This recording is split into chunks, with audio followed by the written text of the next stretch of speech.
ഇവിടെ കട്ടക്ക് ഞാൻ പറഞ്ഞുതരാം. മറ്റേ തീറ്റടി ഞാൻ പറഞ്ഞുതരാം.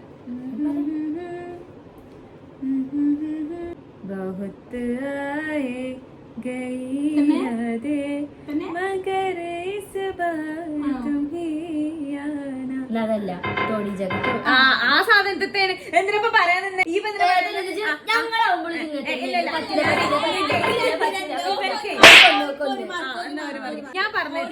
ഞാൻ പറഞ്ഞിട്ട് ഇവലെങ്ങനെ അറിയോ മ്യൂസിക് ഞാൻ ഇവൾക്ക് ലാസ്റ്റ് വരെ പ്ലേ ചെയ്തിട്ട് ഇവർക്ക് കിട്ടിയിട്ടുണ്ടായിരുന്നു. ഒന്ന് നിങ്ങൾക്ക് അറിയാലോ നിങ്ങളെങ്ങാട്ടും കൂടുതൽ എനിക്ക് പാട്ടറിയാലോ. പിന്നെ അടുത്തത് പിന്നല്ലേ പെട്ടെന്ന് പറയാൻ പാടില്ല നേരത്തെ പോലെ കേട്ടോ. അതായത് എനിക്ക് കുറച്ച് ടൈം ആയിരുന്നു. നിങ്ങൾക്ക് ഞാൻ എത്ര സമയം തന്നിട്ടുണ്ട് ലാസ്റ്റ് വരെ ഞങ്ങൾക്ക് ഇവർക്ക് മ്യൂസിക് പ്ലേ ചെയ്തില്ല.